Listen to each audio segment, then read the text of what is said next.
ಬಹುಶಃ ಸ್ಯಾಂಡಲ್ವುಡ್ನ ಯಾವ ನಟ ಕೂಡ 2ನೇ ಬಾರಿ ಜೈಲಿನ ಕದ ತಟ್ಟಿಲ್ವೇನೋ. ಆದ್ರೆ ಸ್ಯಾಂಡಲ್ವುಡ್ನ ಸಾರಥಿ ನಟ ದರ್ಶನ್ ಮತ್ತೊಮ್ಮೆ ಪರಪ್ಪನ ಅಗ್ರಹಾರ ಸೇರಿದ್ದಾರೆ. ರೇಣುಕಾಸ್ವಾಮಿ ಕೊಲೆ ಪ್ರಕರಣದಲ್ಲಿ ದರ್ಶನ್ ಆ್ಯಂಡ್ ಗ್ಯಾಂಗ್ಗೆ ಜೈಲುವಾಸ ಫಿಕ್ಸ್ ಆಗಿದೆ.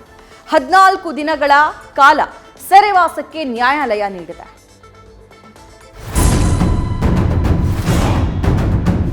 ಪರಪ್ಪನ ಅಗ್ರಹಾರ ಕಾರಾಗೃಹ ಇದು ದರ್ಶನ್ಗೆ ಒಂಥರ ತವರ್ಮನೆ ಆದಂತಿದೆ. ಒಂದಲ್ಲ ಒಂದು ಕಳಂಕ ಹೊತ್ತು ಸೆಂಟ್ರಲ್ ಜೈಲಿನ ಕತ್ತಲ ಕೋಣೆಯ ಕದವನ್ನ ತಟ್ಟುತ್ತಲೇ ಇದ್ದಾರೆ. ಕಳೆದ 13 ವರ್ಷಗಳ ಹಿಂದೆ ಕೌಟುಂಬಿಕ ಕಲಹದಿಂದ ಸೆರೆ ಹಿಂದೆ ಸೇರಿದ್ದ ನಟನೀಗ ಮತ್ತೊಮ್ಮೆ ಜೈಲುವಾಸಕ್ಕೆ ಗುರಿಯಾಗಿದ್ದಾರೆ.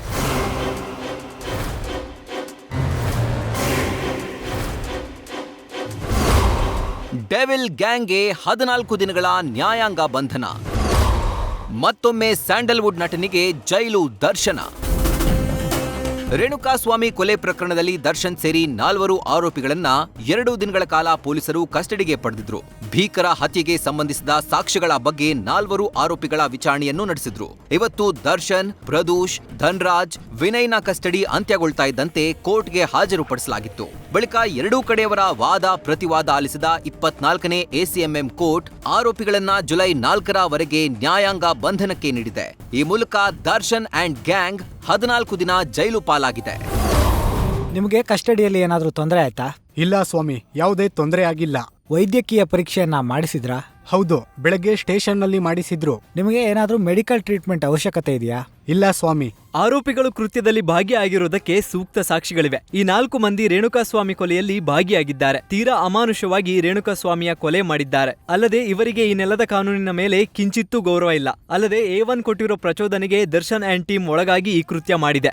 ಎಲ್ಲರಿಗೂ ಕೊಲ್ಲುವ ಸಮಾನ ಉದ್ದೇಶವೂ ಕಂಡು ಬಂದಿದೆ. ಇದಷ್ಟೇ ಅಲ್ಲ, ಸಾಕ್ಷಿ ನಾಶ ಮಾಡಲು ಯತ್ನಿಸಿರುವುದು ತನಿಖೆಯಲ್ಲಿ ದೃಢವಾಗಿದೆ. ಅದಕ್ಕಾಗಿ ಲಕ್ಷಾಂತರ ರೂಪಾಯಿಯನ್ನ ಬಳಕೆ ಮಾಡಿದ್ದಾರೆ. ಅದು ಸಹ ನಮ್ಮ ತನಿಖೆಯಲ್ಲಿ ಕನ್ಫರ್ಮ್ ಆಗಿದೆ. ಅಲ್ಲದೆ ಕೃತ್ಯದಲ್ಲಿ ಭಾಗಿಯಾಗಿದ್ದಕ್ಕೆ ತಾಂತ್ರಿಕ, ಭೌತಿಕ ಹಾಗೂ ವೈಜ್ಞಾನಿಕ ಸಾಕ್ಷಿ ಇದೆ. ಹೀಗಾಗಿ 4 ಆರೋಪಿಗಳನ್ನ ನ್ಯಾಯಾಂಗ ಬಂಧನಕ್ಕೆ ನೀಡಬೇಕು. ಹೀಗೆ ಸರ್ಕಾರದ ಪರ ಎಸ್ಪಿಪಿ ಪ್ರಸನ್ನಕುಮಾರ್ ಅವರ ವಾದ ಆಲಿಸಿದ ನ್ಯಾಯಾಲಯ ದರ್ಶನ್ ಸೇರಿ 4 ಆರೋಪಿಗಳನ್ನ ನ್ಯಾಯಾಂಗ ಬಂಧನಕ್ಕೆ ನೀಡಿ ಆದೇಶ ಹೊರಡಿಸಿದೆ. ಡೆವಿಲ್ ಗ್ಯಾಂಗ್ನ ನ್ಯಾಯಾಂಗ ಬಂಧನಕ್ಕೆ ನೀಡುತ್ತಾ ಇದ್ದಂತೆ ಎಸ್ಪಿಪಿ ಪ್ರಸನ್ನಕುಮಾರ್ ಮತ್ತೊಂದು ಮನವಿಯನ್ನ ಮಾಡಿದ್ರು. ಕೊಲೆ ಆರೋಪಿಗಳು ಈಗಾಗಲೇ ಒಳಸಂಚಿನಲ್ಲಿ ಭಾಗಿಯಾಗಿದ್ದಾರೆ. ಮತ್ತೆ ಒಂದೇ ಜೈಲಲ್ಲಿ ಇದ್ರೆ ಸಂಚು ರೂಪಿಸುವ ಸಾಧ್ಯತೆ ಇದೆ. ಹೀಗಾಗಿ ಕೊಲೆ ಪ್ರಕರಣದ 4 ಆರೋಪಿಗಳ ಪೈಕಿ ಕೆಲವರನ್ನ ಪರಪ್ಪನ ಅಗ್ರಹಾರ ಬಿಟ್ಟು ಬೇರೆ ಜೈಲಿಗೆ ಶಿಫ್ಟ್ ಮಾಡುವಂತೆ ಮನವಿ ಮಾಡಿದ್ರು. ಇದಕ್ಕೆ ಸಮ್ಮತಿಸಿದ ನ್ಯಾಯಾಧೀಶರು ಸೋಮವಾರ ಮತ್ತೆ ವಿಚಾರಣೆ ಮಾಡಲಿದ್ದು, ಅವತ್ತು ಬೇರೆ ಜೈಲಿಗೆ ಶಿಫ್ಟ್ ಮಾಡುವ ಬಗ್ಗೆ ನಿರ್ಧರಿಸುವ ಬಗ್ಗೆ ತಿಳಿಸಿದ್ದಾರೆ. ತುಮಕೂರು ಜೈಲಿಗೆ ದರ್ಶನ್ ಅಥವಾ ಅವರೊಂದಿಗಿನ ಸಹ ಆರೋಪಿಗಳನ್ನ ಶಿಫ್ಟ್ ಮಾಡುವಂತೆಯೂ ಸರ್ಕಾರದ ಪರ ವಕೀಲರು ಮನವಿ ಮಾಡಿದ್ದಾರೆ.